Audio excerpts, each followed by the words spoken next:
အားလုံးပဲမင်္ဂလာပါခင်ဗျာဇီယိုကအေမပြန်လဲကြိုဆိုလိုက်ပါလားခင်ဗျာဘလိုဝဒနာရှင်ပိတ်တကြီးမြခင်ဗျာဒီနေ့မှာတော့2026ကပပလောက်ရှုပ်ထွက်32သိန်းဆေးရဲ့စေဝေစားစရာကောက်ဆိုးပွဲစဉ်တွေထက်ကတပွဲဖြစ်တဲ့အာဂျင်တီးနားနဲ့ကိဘာဒီတို့ရဲ့ထိထိတွေ့ဆုံမှုကိုကြိုတဲ့တော့တာခံမပေးတော့မှာဖြစ်ပါတယ်ဒီပွဲကိုအမေရိကန်နိုင်ငံမိုင်ယာမီမြို့ရှိမိုင်ယာမီစတေဒီယမ်မှာကျင်းပသွားမှာဖြစ်ပါတယ်ဒီအချက်ကိုတက်လာတဲ့လာချက်ကတော့အာဂျင်တီးနားဘက်ကအုပ်စုစစ်၃ပွဲစလုံးနိုင်ရပြီးအုပ်စုဘူဖြစ်ရုပ်ကြည့်မှုအပြည့်နဲ့ရှုပ်ထွက်စစ်ကိုတက်ရောက်လာခဲ့ပါတယ်အသိလိုက်ကစားဖို့ကွင်းလေထိချုံနေစွမ်းတဲ့တိုက်ဆက်စိုးသားပိုင်းမှာပြိုင်ဘက်တွေကိုအဒရဖြစ်စေခဲ့ပါတယ်တစ်ဖက်မှာကေဘာဒီတက်ကတော့ပထမဆုံးကြီး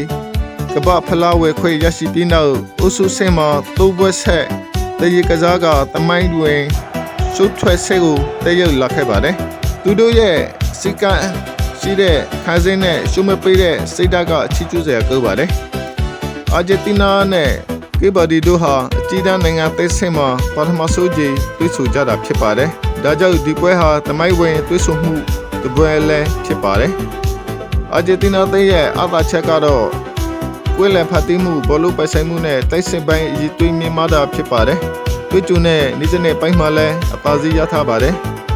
ကေဘာဒီတဲကတော့ခါစစ်ကိုကြက်ကြက်လေးလေးတိဆုပ်ပြီးတပ်ပြတိုက်စစ်ကနေခွေရေးရှာဖွေတတ်တဲ့အသင်းဖြစ်ပါတယ်ပြိပက်ကြီးတွေကိုလည်းခက်တွေ့အောင်လုပ်ပြနိုင်ခဲ့တာကြောင့်ပေါ်ဆာလို့မရတဲ့အသင်းဖြစ်ပါတယ်ဒီပွဲမှာအာဂျင်တီးနားကဘောလုံးပိုင်ဆိုင်မှုကိုအသာစီးယူပြီးပွဲကိုထိချုပ်ကစားလာနိုင်တယ်လို့ကေဘာဒီကတော့ခါစစ်ကိုချိန်ခတ်ပြီးတပ်ပြတိုက်စစ်နဲ့ခွေရေးရှာဖွေသွားနိုင်ပါတယ်ဂိုဘောကိုရှူတကကြီးမယ်ဆိုရင်တော့ကျွန်တော်ကတော့ဂိုဘောအပေါ်ပူပြီးနှစ်ပါတယ်အာဂျင်တီးနားရဲ့တိုက်စစ်ရည်သွေးကိုကြီးမယ်ဆိုရင်ဂိုများပြားမြေသွေးရနိုင်တဲ့ပွဲတစ်ပွဲဖြစ်လာနိုင်ပါတယ်ကျွန်တော်ရဲ့ခန့်မှန်းချက်ကတော့အာဂျင်တီးနား3ဂိုးကေဘာဒီတဂိုးလို့တို့တာခန့်မှန်းချက်ပါတယ်ခင်ဗျာပြည်သားကြီးကရော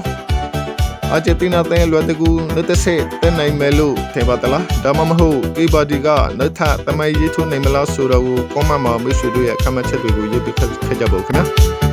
ကျွန်တော်ရဲ့ channel လေးကိုလည်း like and subscribe လုပ်ပြီးတော့ခဲ့ကြပါဦးခင်ဗျာအားလုံးကိုကျေးဇူးတင်ပါတယ်